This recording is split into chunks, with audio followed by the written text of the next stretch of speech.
Magandang umaga, good morning po. Ayan, kararating lang natin galing tayo sa palengke. Ang pasok ng anak ko, sumabay po tayo kasi kailangan natin bumili ng ng pagkain po ng manok, no. Ito po yung priority natin talaga, no?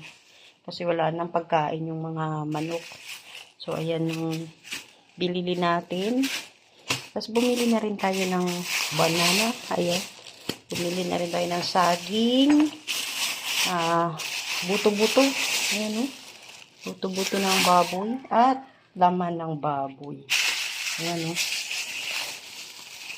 Pinahiwa na rin natin ito kasi magluluto po tayo ng dinuguan. Ayan, bago po tayo bumili ng baboy, tinanong muna natin kung may dugo sila. Ayan, meron naman po, no? Tapos bumili rin tayo ng sibuyas at kamatis, kalabasa, at syempre isda. So, yan, sisimulan na po natin ang pagluluto po ng dinuguan. At hugasan na rin natin yung mga pinamili natin. Tapos, ilalagay natin sa rep. Tayo mahawak ng tubig. Magkape po muna tayo.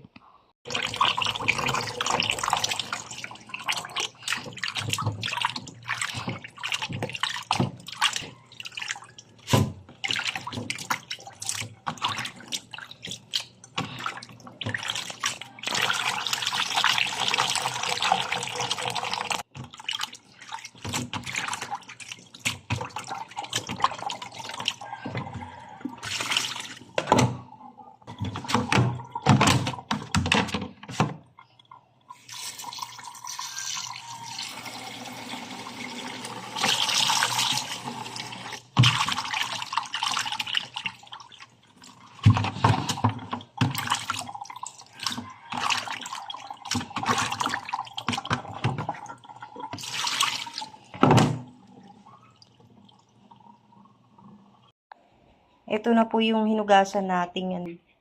Ito yung isda, tinanggalan natin ng ulo kasi pinakuluan ko, no. Ipapakain ko po sa mga pusa namin. At ito naman po yung gagawin nating dinuguan. So, ayan, mag-start na tayo magluto. Ito na po yung baboy. So, palalambutin ko na po yun. Habang nakasalang po yung ating baboy, takpan po muna natin. Ito po muna, maghiwa po muna tayo ng mga kakailanganin po natin sa paggigisa, no? Gaya ng luya, sibuyas, at saka bawang. So, may sili rin tayo dahil dinuguan nga po, ano? So, yan, hiwa po muna tayo ng mga panggisa.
Ito na po yung nahiwa natin, luya, bawang, tsaka sibuyas. Hindi po ganun karami kasi hindi naman po marami yung iluluto natin. So, ayan, pwede na tayong maggisa. Ayan po, habang pinapalambot po natin yung baboy, dito naman po tayo sa kawali na napakaganda. Dito po natin igigisa yung luya, sibuyas, at saka bawang. So, ayan na po, inaantay lang po nating minute. Lalagyan po natin ng mantika yung kawali. So, ayan, mainit na po siya. Wala nang tubig. Ngayon, lalagyan natin ng mantika.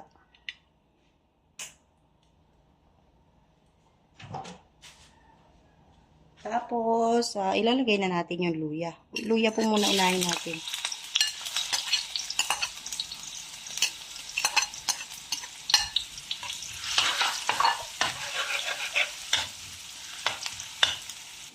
Ayan na po yung luya natin. Nag-iiba na po ang kulay. So, ilagay na po natin yung sibuyas.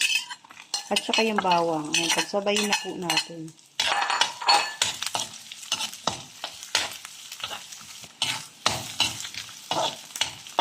Tapos ngayon, okay na po ito. Nagisa na natin. Ilalagay naman po natin to dito po sa may baboy. You know?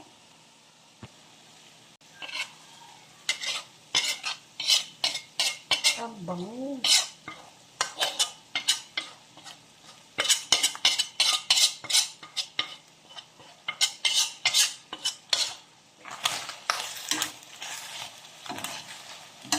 Ayan na, nilagay na po natin yung mga ginisa natin dito. Ang bango na po ng ating niluluto. Okay na po itong baboy natin. Ngayon nilalagyan na po natin ng suka. Yung suka. Tansyahan lang po na. Kasi depende naman po sa inyo kung gaano kaasim yung gusto nyo dinuguan. Ayan. Yan na, may suka. Ngayon po, tatakpan po muna natin. Ayan. Pabayaan lang po muna natin siya para lumambot po yung karne. Tapos, ito naman po yung dugo, no? Titignan natin kung merong mga buo-buo. O, ayan. Speaking of buo-buo, ayan, o.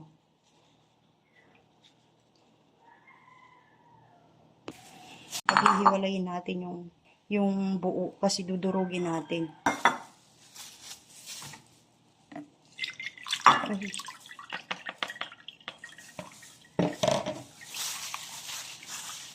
Ayan, o. Daming buo.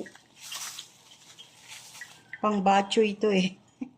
Ngayon dudurugin natin para dumami po yung dugo ng baboy.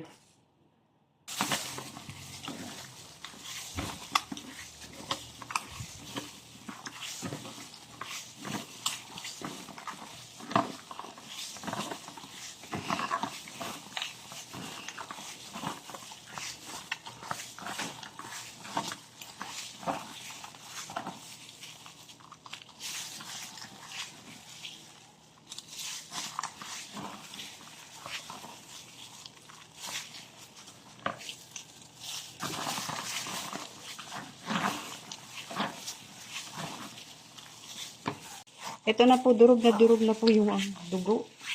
So, pwede na natin to ilagay. No?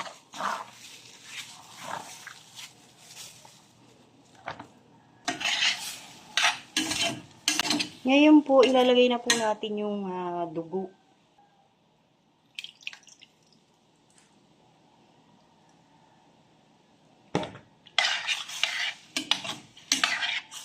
Inuna natin yung dinurog na dugo para mas maluto po.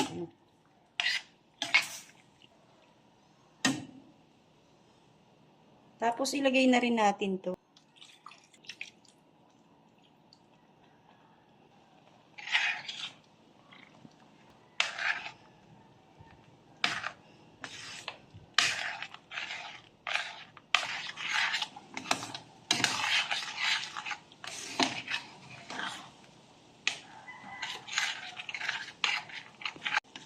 Ito po, wala pa po tayong inilagay dito na kahit na ano. Lalasahan pa po natin yung dugo, no? Baka may asin. So, titikman ko po kung meron.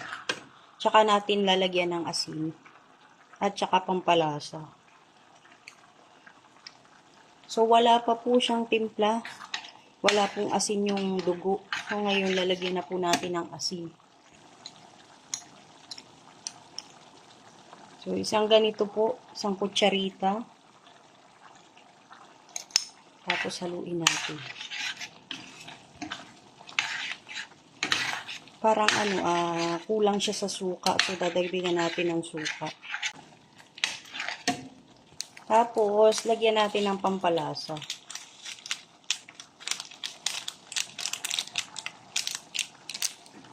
Haluin natin.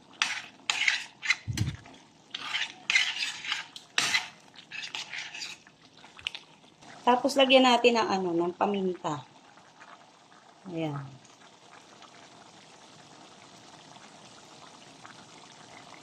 Tapos lagyan natin ng laurel. Isang piraso lang. Tapos haluin natin.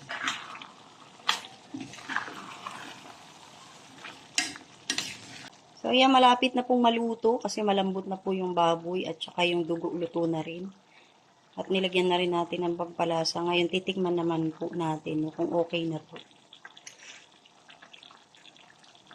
Okay na po yung asim niya at saka yung alat. Nag-balance naman po. No?